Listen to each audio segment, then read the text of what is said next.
Want to make every handmade card unique, but just don't have the time?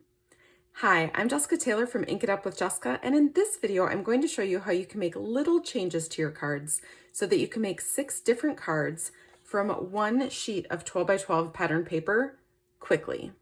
Let's start by cutting our pattern paper into 6 of the same pieces. These pieces are going to be 3 3/4 inches by 5 inches. If your paper has an obvious up and down pattern, like these birds do, and you want your cards to be vertical, like the cards that I'm going to show you, then you want to turn your paper this way. So I'm going to cut it at 5 inches once, and then 5 inches again. I will have this extra strip left that I can use for some other cards. Then I'm going to turn each of these pieces and cut at 3 3/4 inches. If you want to make sure that you're not cutting off, a bird's head or some other obvious piece of your pattern, you have a little wiggle room because you'll have a little extra piece left. So if I want to make sure that this bird looks good here, I could turn this upside down and cut at 3 3/4 here. Or if I wanted to cut a little piece off of each side, I could do that as well. It just depends on the pattern of the paper you're using. So there's 3 pieces. And then I'll do the same thing with this strip here. Now you do have a little bit of leftover paper after you're making these 6 cards, which is okay. But if you want to use every last piece of your pattern paper with no waste, you're gonna wanna join my One Sheet Wonder Card Club, because all of my templates, I show you how to use every little single piece of paper that you cut, and you can find the link to that in the description below. Okay, so now I have my 6 pieces of pattern paper to make my 6 cards. I'm going to tape this to a coordinating mat that is 3 7/8 inches by 5 1/8 inches. So it's just going to give it a small border. I'm using Night of Navy, and I find it fastest to cut them all at the same time. So I'll add some tape to the back of mine. You can use whatever adhesive you like. I prefer the Stampin' Seal. It's a double-sided tape, and it helps my cards stay together really well. And I find it easy to use. I think that's the key in a good adhesive. One that you find easy to use. So now I have that on a mat, and I would tape these all at one time. Next, for my card bases, I used crushed curry, and I cut them to 5 1/2 by 8 1/2, and I did score them at 4 1/4. So then I'm just gonna I would fold all of these into card bases at once to make it go faster, give it a nice crease with my bone folder.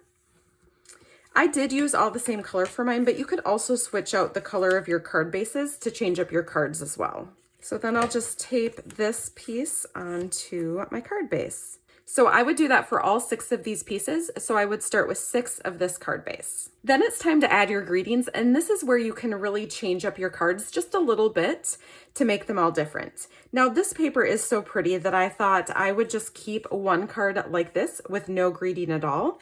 I did use one of the little strips that I cut off on the inside just to decorate that up a bit. And I do have another video where I show you how I cut the white cardstock for the inside of my cards, and I'll be sure to link that here. So you can leave it just plain like that. Another thing I like to do is I often have little strips of colored cardstock left from cutting other pieces. And so I will use those just straight across my card. And then this greeting here, the happy birthday, is stamped in Night of Navy and cut out with an oval punch. I used the same happy birthday and oval punch on this card, but I added, the oval punch that I used has a scalloped oval as well. And so I added that in Night of Navy behind. And then this is just like a jute twine that I added behind my greeting because I liked how that went with the branches in this particular paper. So you can center your greeting right in the middle like that. You can use your greeting in a circle. Again, same happy birthday, but in a stitched circle with a scallop circle behind it. And then I did use a piece of cardstock here that I just crumpled up. I'm not sure if you'll be able to see that on the video, but I just crumpled it up a little bit so it has a little bit of texture. You could also emboss these strips with an embossing folder or use ribbon here instead. I used another piece of just crumpled cardstock here and tore the end. And my happy birthday was really small, this stamp, so I just trimmed it out with paper snips. It is not straight at all, and that is okay.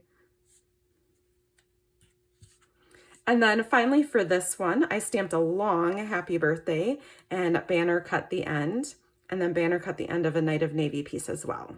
So there you go. Grab a piece of patterned paper and make 6 quick cards. You can make them all different or all the same, whatever your preference.